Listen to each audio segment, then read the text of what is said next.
Hola, ¿qué tal? Mi nombre es Víctor Quirós y a nombre del Colegio de Empresarios nuevamente te doy la bienvenida a esta materia, segmentación de mercados. Como recordarás, la primera unidad llamada el mercado se forma de dos partes. Ahora nos tocará ver esta segunda parte del mercado. Veamos pues cuáles son los objetivos de nuestra materia y específicamente de esta sesión. El objetivo general de esta materia es: el alumno, como futuro mercadólogo, conocerá y aplicará los conceptos básicos y principios de los mercados para la realización de la segmentación. El día de hoy, te decía, como parte de esta segunda etapa de nuestra materia, el objetivo es: al concluir la segunda parte de esta unidad, el alumno habrá comprendido los diferentes componentes y tipos de mercado en el contexto actual. Bien, comencemos entonces con esta segunda parte de nuestra sesión, el mercado. Vamos a empezar el día de hoy explicando un poco las características de nuestro mercado, del mercado. Una de las principales características es que el mercado está compuesto de vendedores y compradores y que vienen a representar la oferta y la demanda. Cuando nosotros hablamos de compradores y vendedores y de esta posibilidad de generar el intercambio entre la oferta y la demanda, lo que estamos tratando de decir es que estos consumidores tendrán una necesidad, tendrán un deseo, tendrán un gusto, tendrán un sueño quizá. Y en ese sentido las empresas tendrán que desarrollar diferentes productos o servicios para poder satisfacer las mismas. Ahí es cuando encontramos el intercambio, es cuando empezamos a encontrar la oferta, la demanda y el juego que se genera entre estas. Otra característica de nuestro mercado es que se realizan las relaciones comerciales de transacciones de mercancías. Es decir, siempre estamos buscando el beneficio, estamos buscando obtener algo a cambio. Tanto el consumidor como la empresa tienen que proporcionar algo en este juego de mercado. Otra característica es que los productos satisfacen las necesidades y los deseos de los consumidores. Y en este punto me gustaría detenerme un poco en la satisfacción de los consumidores. ¿Por qué la importancia de parar, frenar un poco nuestra plática y hablar acerca de la satisfacción de las necesidades? Si bien es cierto que al inicio del marketing y con los conceptos tradicionales se habla de la satisfacción inmediata, tanto de las necesidades como de los deseos de los consumidores, hoy por hoy nos damos cuenta que no siempre se satisfacen estas necesidades, es decir, las necesidades por sí mismas están satisfechas. Las necesidades son las básicas. Esta satisfacción la hemos encontrado, no en todos los productos.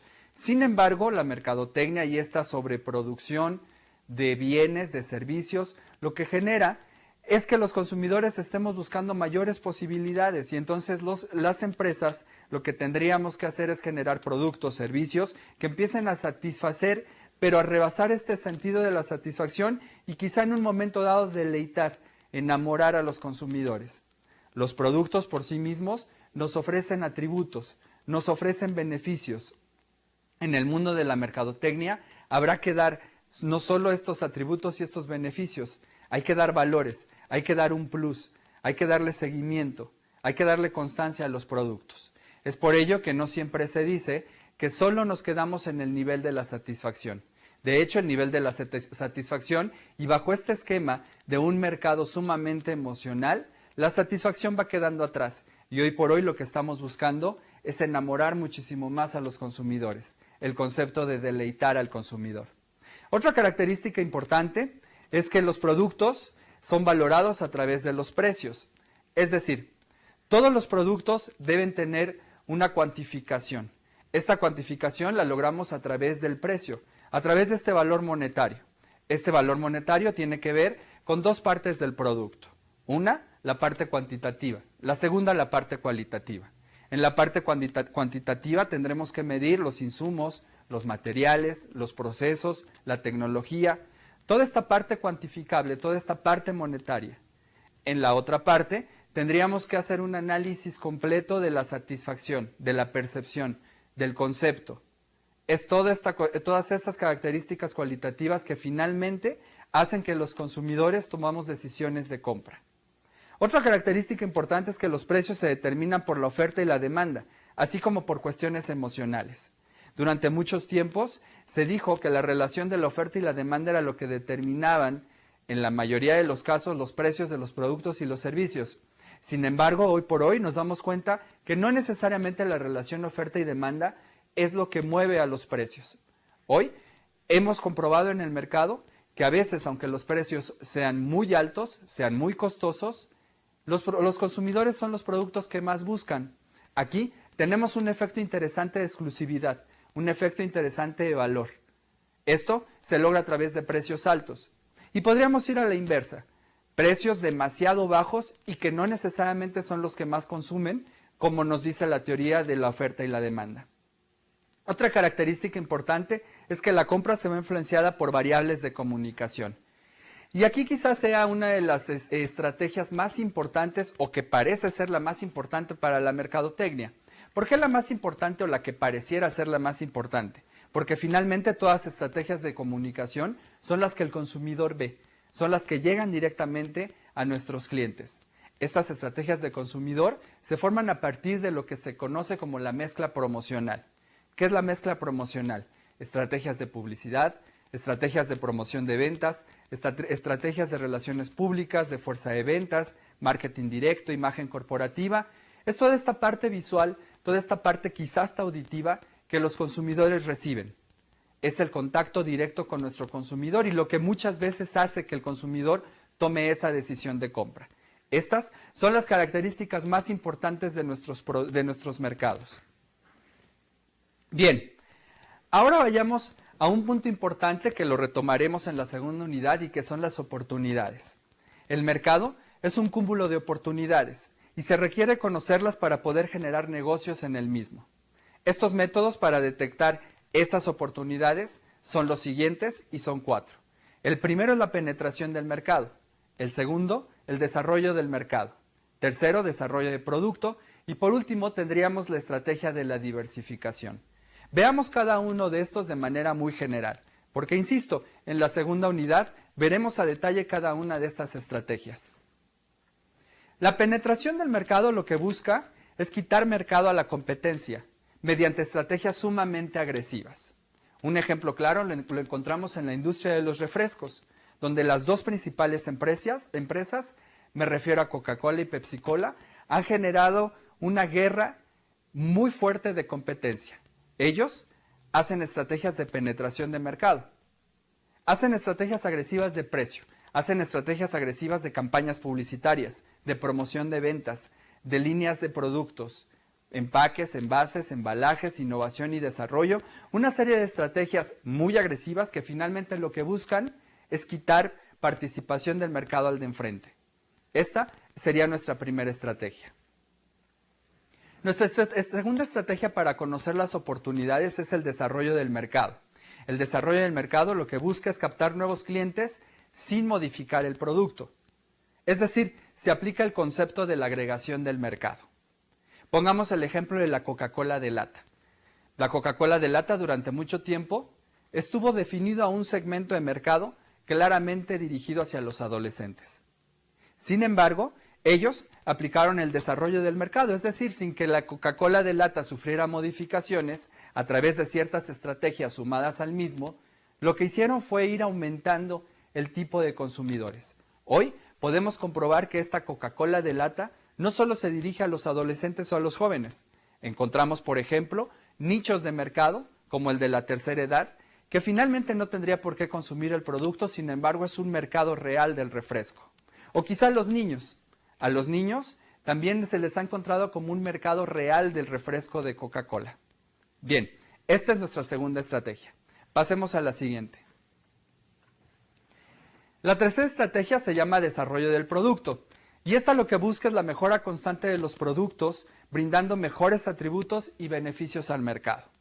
En esta estrategia lo que estaríamos haciendo básicamente es investigación de mercados constante para poder encontrar cuáles son estos cambios en las necesidades, en los deseos, en los sueños de los consumidores. Con ello, poder ir modificando todas las características de nuestros productos, las características tanto tangibles como intangibles, es decir, los atributos, los beneficios, los insumos, las características, los materiales, los usos, una serie de características importantes de los mismos. Esta es entonces la estrategia del desarrollo del producto.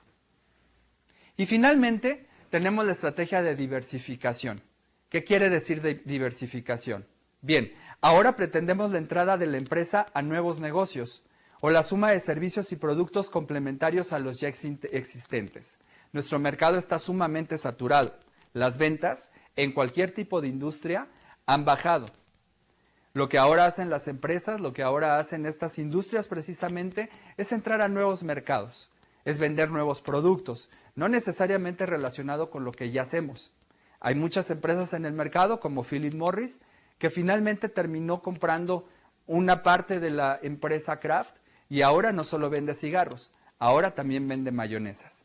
Esa es la parte de la diversificación.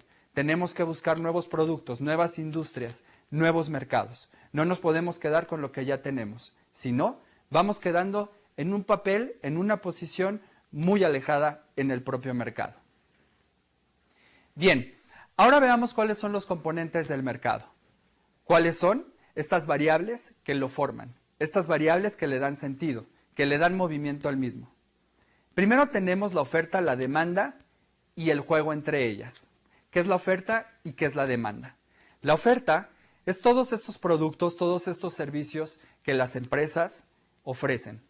Eso es la oferta. La demanda es la cantidad de esos productos que finalmente el consumidor, que finalmente el mercado está pidiendo. Aquí encontramos entonces el juego entre la oferta y la demanda. ¿Qué me dan las empresas? ¿Qué es lo que los consumidores quieren? ¿Cuántas cantidades podemos vender? ¿A qué precios lo podemos hacer? Este es el juego de la oferta y la demanda. Otro componente importante es el sistema de economía de mercado. El sistema económico determina en gran medida cómo se van dando algunas estrategias de marketing, sobre todo las que tienen que ver con los precios.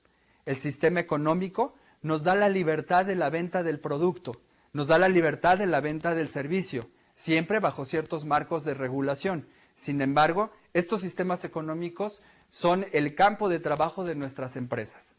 Otro componente importante es el consumidor. Y se dice que el consumidor por sí mismo es la esencia, es la raíz de nuestro mercado.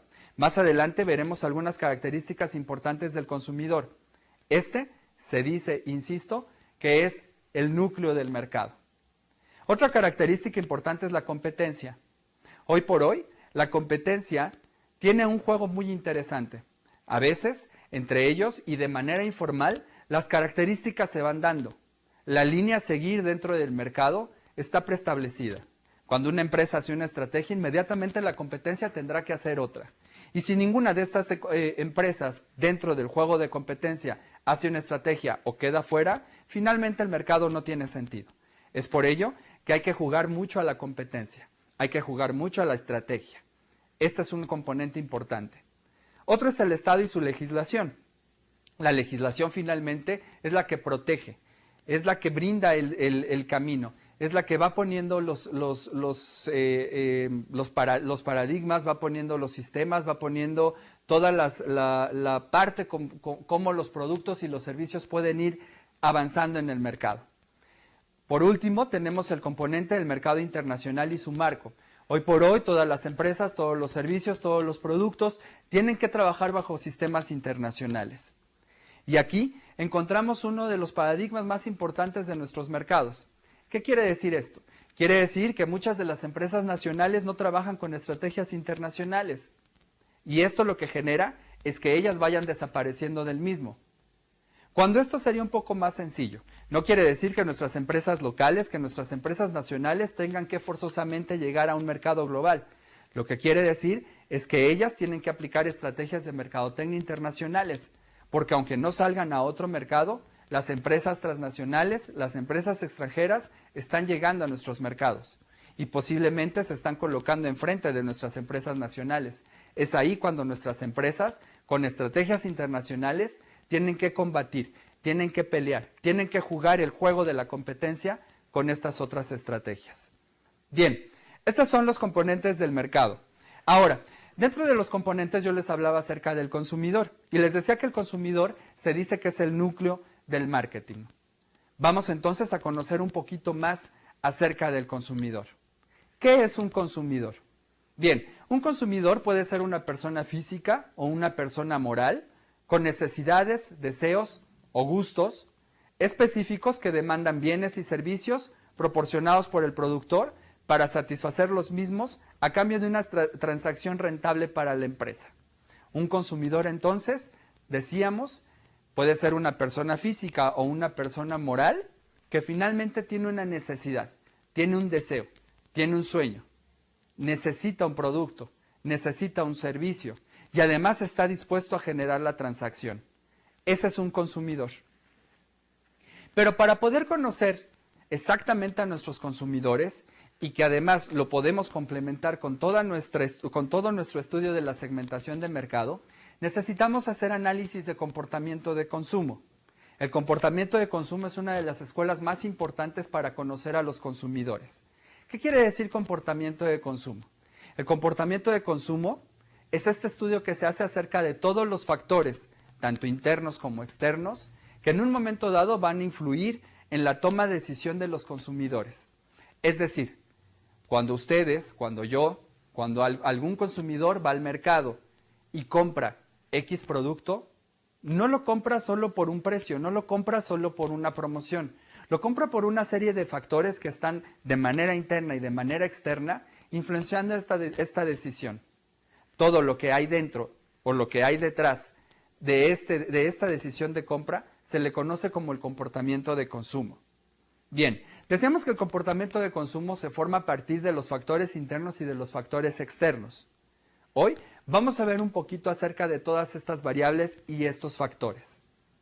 En las variables internas vamos a encontrar algunas características importantes de los consumidores y que hacen que tomemos decisiones de compra.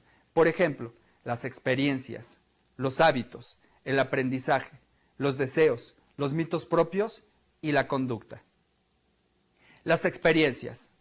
Yo decido comprar un refresco porque la experiencia me ha dicho que quita la sed.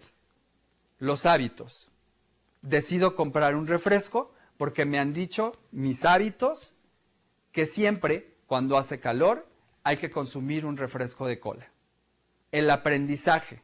He aprendido que la principal marca es Coca-Cola a lo largo de mi historia. El deseo. Deseo el sabor, deseo el empaque, deseo el color. Los mitos. Es el mejor refresco en el mercado.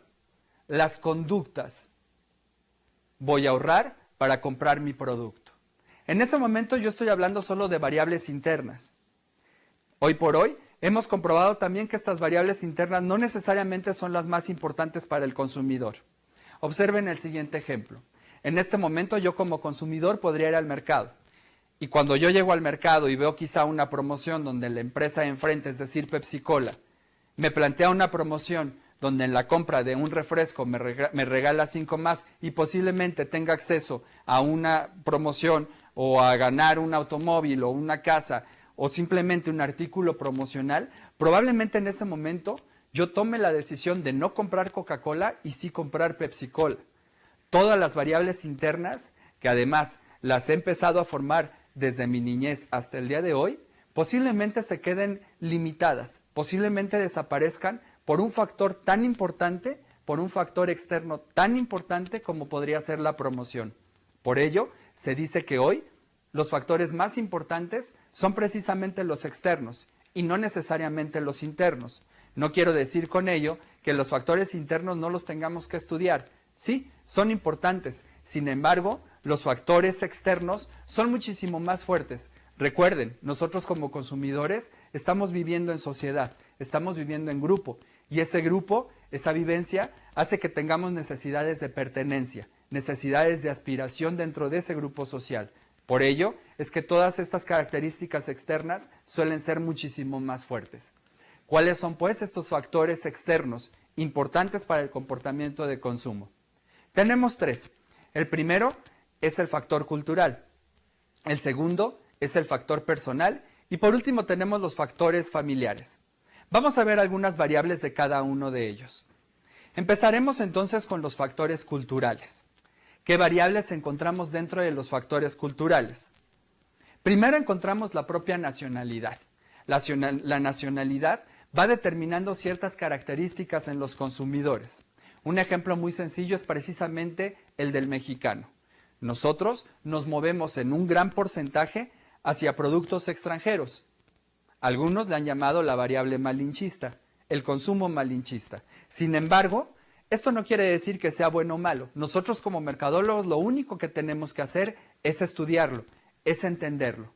Tendríamos no por qué necesariamente vender productos extranjeros, pero sí darle ciertas características a nuestros productos bajo ese sentido internacional.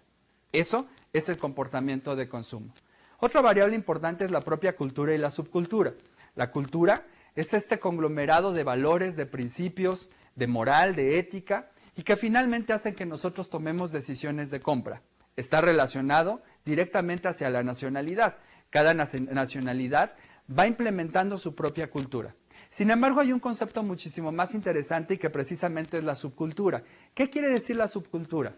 La subcultura son estas pequeñas culturas dentro de la nacionalidad y que finalmente no pertenecen a un lugar físico, pero sí están determinados por ciertos valores, por ciertas características, por ciertos gustos. Ejemplos de subculturas: los fresas, los nacos, los darquetos, los rockeros, los ricos, los pobres, los güeros, los blancos, los morenos. Estas son subculturas. Y nosotros cuando entramos a una subcultura, finalmente vamos comprando ciertas características, nos vamos asociando a ciertas necesidades. La forma en que nos vestimos, la forma en que hablamos, la forma en que compramos, los productos que queremos. Todo esto está determinado por la subcultura. Otra característica de los factores culturales es el lenguaje, los símbolos, la familia, la escuela. Y me voy a detener un poquito en esta última parte de la escuela y de la familia. La familia y la escuela determinan en gran sentido cuáles son las necesidades, las características, las formas por las cuales vamos a comprar. Es decir, cuando nosotros estudiamos, por ejemplo, alguna profesión, inmediatamente vamos comprando, vamos sumándonos a las características de los otros estudiantes o al perfil de los profesionistas, al perfil de la carrera. Empezamos a comprar un traje porque la licenciatura de Derecho así nos los ha pedido. O usamos pantalones de mezclilla porque el que estudia comunicación necesita de ese producto. Son normas, son patrones, son íconos que empezamos a seguir. Ahí encontramos nuevamente comportamiento de consumo. Algunas otras características de estos factores culturales son la iglesia o la religión, las leyes, las costumbres, las creencias y por último los valores. Estas son algunos de los valores, de las características, principales de estos factores culturales. Vayamos al segundo grupo de factores y me refiero a los factores sociales. Aquí vamos a entrar inmediatamente en contacto con otros consumidores. Vamos a encontrar el nivel socioeconómico. ¿Cuál es el nivel socioeconómico al que perteneces? Y entonces podemos decidir cuál es el poder adquisitivo y qué tipo de productos te podríamos vender. Pero finalmente no se va solo hacia la parte de la compra y la venta o hacia la parte del nivel adquisitivo. También nos vamos a los estilos de vida. Nos vamos a toda esta condición de cómo compras, por qué compras, cómo lo haces, con tarjeta de crédito o en efectivo. ¿Qué colores te gustan? ¿Qué olores te gustan? ¿Qué tipos de automóviles? Eso es el estilo de vida. Y el estilo de vida va directamente relacionado hacia el nivel socioeconómico. Otra característica importante de los factores sociales son los hábitos de consumo, las actividades en el tiempo libre. Y recordemos que en el tiempo libre hacemos muchísimas de las compras que no están necesariamente pensadas. Allí es cuando el consumidor saca esta parte emocional en el tiempo libre. Otra característica es el ahorro, el gasto, el crédito, las normas y los roles que tenemos dentro de los grupos sociales. Vayamos al tercer grupo de características. Son los factores personales. ¿Cuáles son los factores personales? Tu personalidad, la relación con las marcas, el autoconcepto o el concepto de mí mismo y las motivaciones externas. Y en las motivaciones externas vamos a encontrar una serie de variables importantes que ha generado la propia mercadotecnia. Por ejemplo, la iluminación, el merchandising, el tiempo, los aromas, las promociones de ventas, las degustaciones, una serie de variables que finalmente hacen que nosotros tomemos decisiones de compra dentro del mercado. Esto es el comportamiento de consumo. Y el comportamiento de consumo es muy importante. Recuerden que son variables sumamente cualitativas, no necesariamente representativas. Sin embargo, son características que nos ayudan a conocer exactamente a nuestro consumidor. El comportamiento de consumo se complementa hacia la segmentación del mercado. Veámoslo de esta manera. La segmentación de mercado son variables sumamente cuantitativas y el comportamiento de consumo son variables sumamente cualitativas.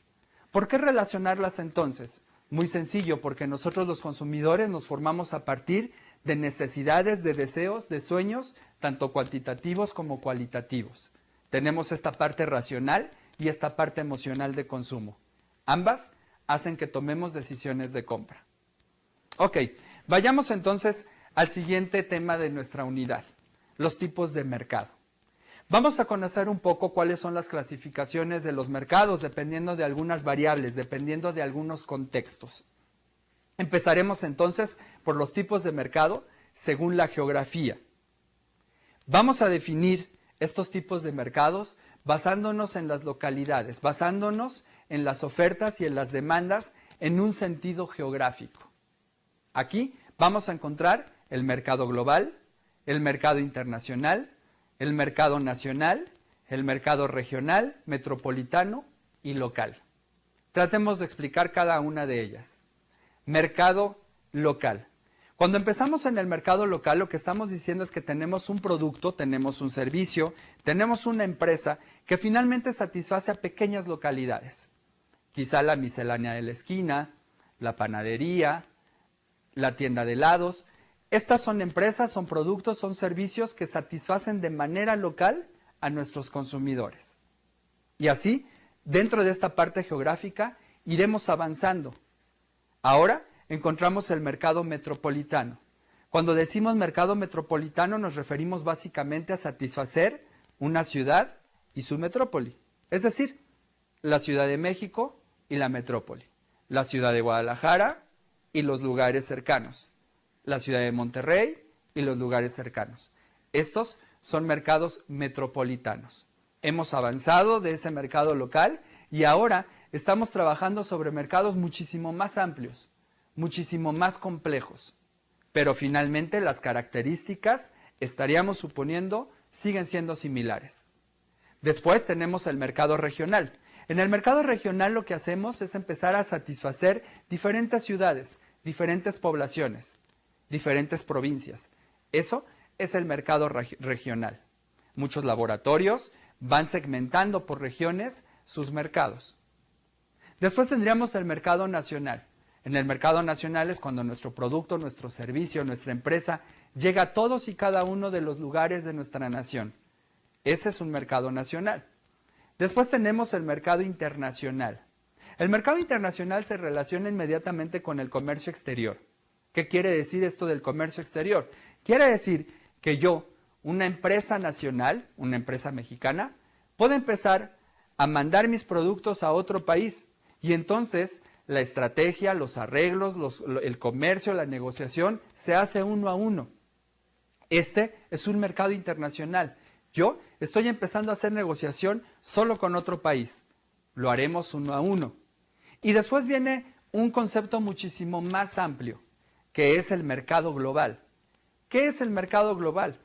Es cuando no solo estamos trabajando con otro país, ahora vamos a trabajar de manera global.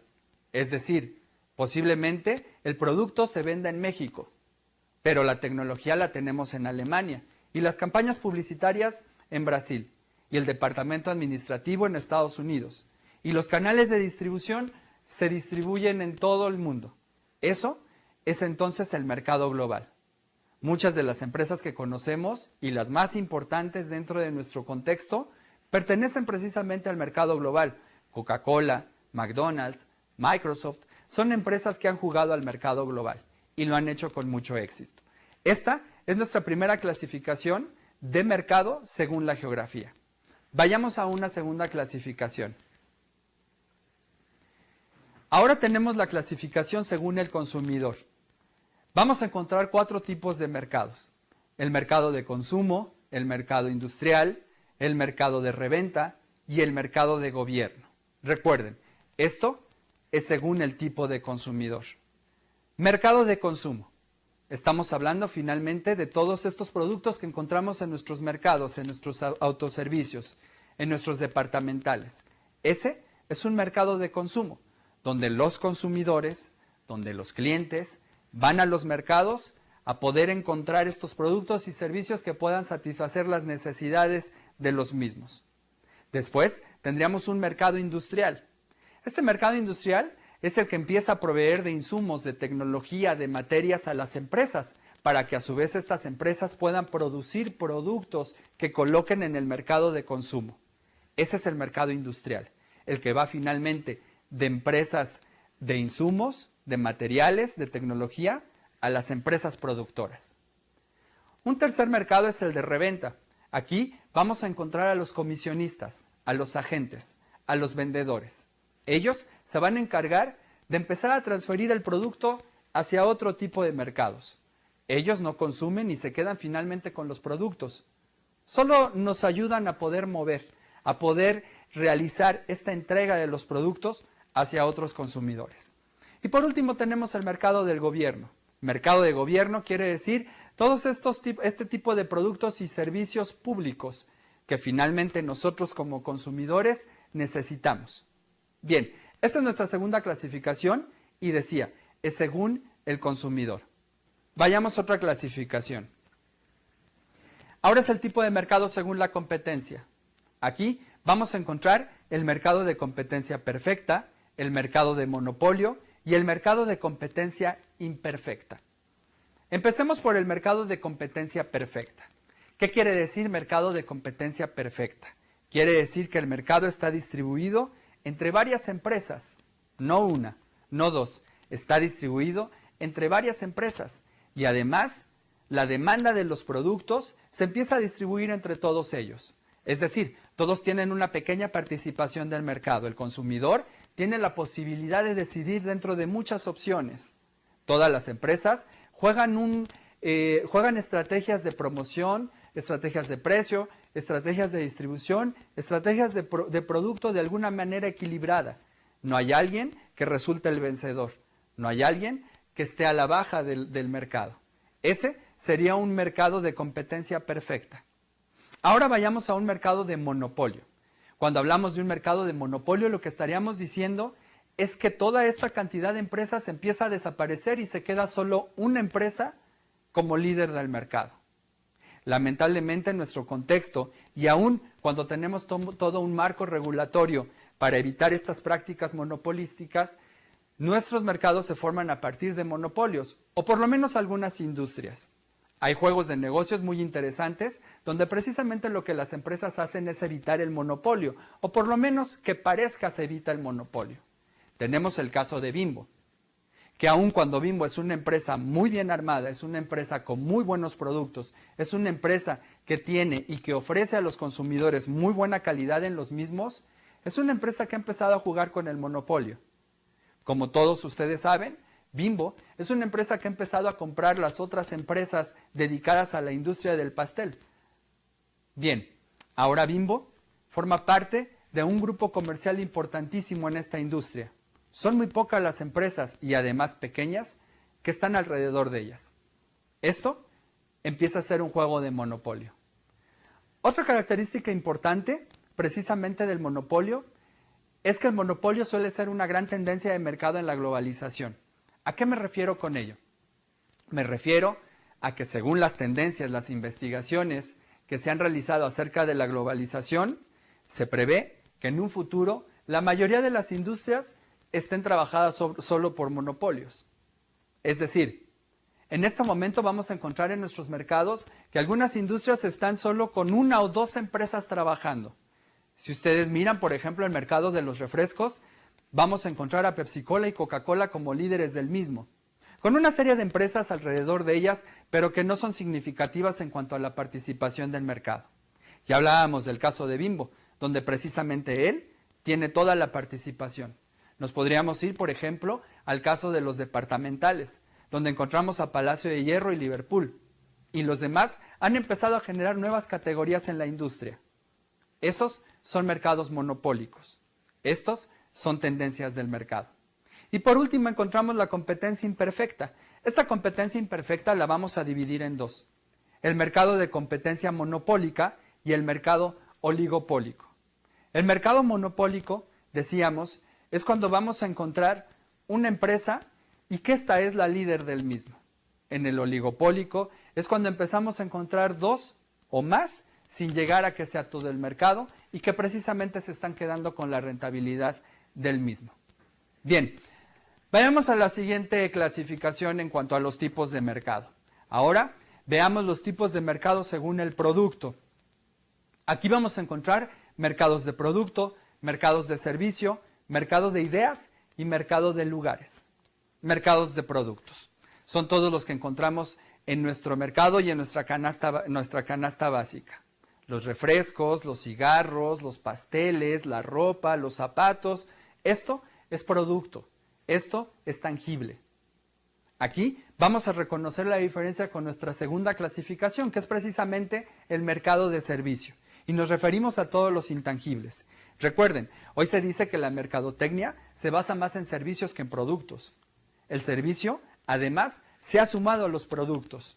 Ahora no solo compramos en el mercado servicios, ahora compramos productos sumados a servicios. Bien, la tercera es el mercado de ideas. Hoy, en el marketing, se venden ideas, se venden conceptos, se venden percepciones.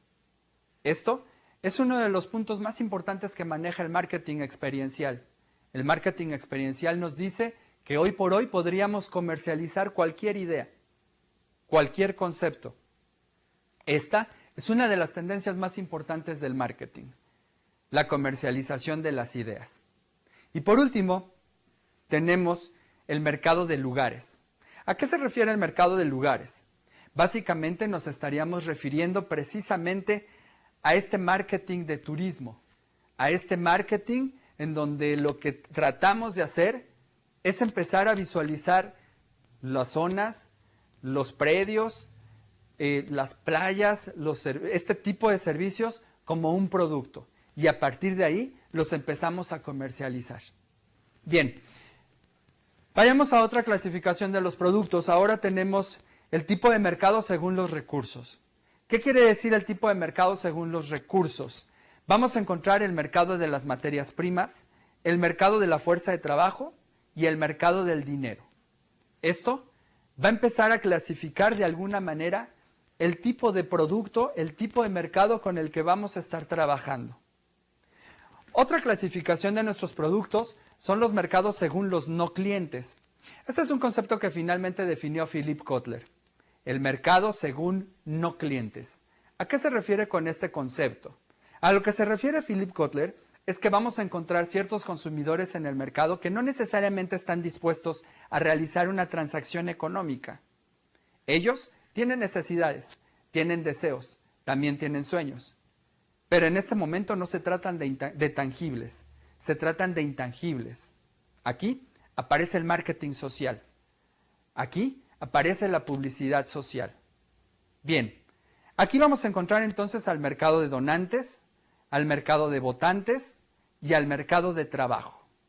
¿Qué quiere decir esto con el según no clientes? Bien, el mercado de donantes finalmente son estos consumidores que están interesados por alguna actividad social, por algún apoyo hacia algún problema social. Ese es el mercado de donantes. Son personas que a cambio de ver una responsabilidad, un beneficio, algo en la sociedad, están dispuestos a donar. No necesariamente dinero. Están dispuestos a donar. Pueden ser bienes, puede ser dinero, puede ser trabajo. Este es un mercado que ha crecido muchísimo. Hoy por hoy, dentro de las relaciones públicas, se habla precisamente del marketing social, un marketing altruista. No hay que confundir este tipo de estrategias. Es una estrategia muy sensible, es una estrategia muy delicada. Muchas empresas han empezado a hacer mercadotecnia basándose precisamente en el apoyo, en el mercado de donantes, en las relaciones públicas, en el altruismo. Se ha criticado mucho estas empresas. Porque finalmente lo que buscan, al final del día, es colocar sus productos y sus servicios. Bien, esta me parece que es una estrategia no del todo mala. Finalmente, las empresas tendrán que colocar sus productos y sus servicios. Si a esto le suman estrategias de apoyo, puede ser beneficioso para la sociedad. Sin embargo, hay que seguir trabajando con esa línea tan delgada de la ética. No siempre los consumidores estamos dispuestos a comprar productos que tengan que ver con cuestiones sociales. Esa es una variable muy interesante y muy delicada. Otro tipo de mercado es precisamente el de los votantes. Hoy por hoy se habla del marketing político. El marketing político hoy es una de las estrategias principales dentro de nuestros gobiernos, dentro de nuestra política, dentro de nuestro contexto. El marketing político ha crecido muchísimo. Hoy se habla de promoción política, se habla de publicidad política, se hablan de productos políticos. Todas estas características se han formado a lo largo de la historia. En nuestro país el marketing político es muy específico.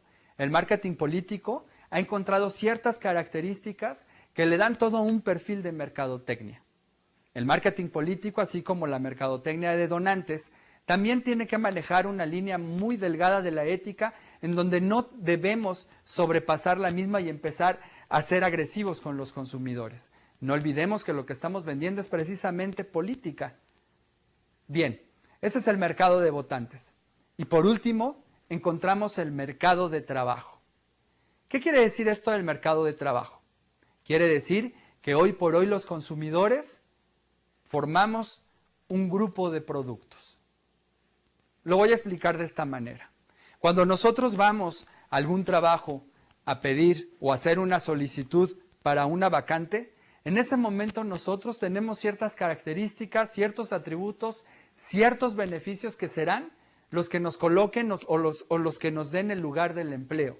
En ese momento estamos hablando de un mercado de trabajo, porque los consumidores, porque todas estas personas se convierten, por llamarlo de alguna manera, en productos, con atributos, con beneficios, con características. La empresa tendrá que decidir cuál de estos trabajadores, cuál de estas personas tiene las mejores características para quedarse en el lugar.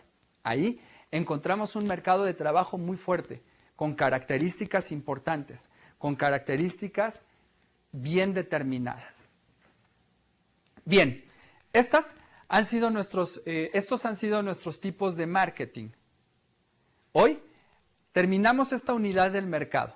En la siguiente unidad empezaremos a hablar de las oportunidades del mismo. Quisiera retomar un poquito este punto del comportamiento del consumidor y las características que tiene para ir reconociendo nuestra segmentación. Cuando nosotros hablamos del mercado y que en esta unidad vimos sus componentes, sus características, sus tipos, lo que estamos finalmente pensando es que tendremos que llegar al momento en el que reconozcamos específicamente cuáles son esas características de nuestros consumidores. Nuestros productos, nuestros servicios van dirigidos a ellos. He encontrado en el mercado muchos casos en los cuales los productos están dirigidos a un mercado que no necesariamente es el específico. A veces no sabemos ni siquiera quiénes son los que nos consumen. Recuerden, los consumidores se forman a partir de dos movimientos, uno cuantitativo y uno cualitativo. Tenemos que empezar a complementar estas características, lo cualitativo y lo cuantitativo. Esto nos ayudará a definir claramente cuál es ese segmento de mercado que más adelante empezaremos a ver con nuestros parámetros de segmentación. Bien, por hoy vamos a cerrar esta sesión. En la próxima unidad veremos oportunidades de mercado.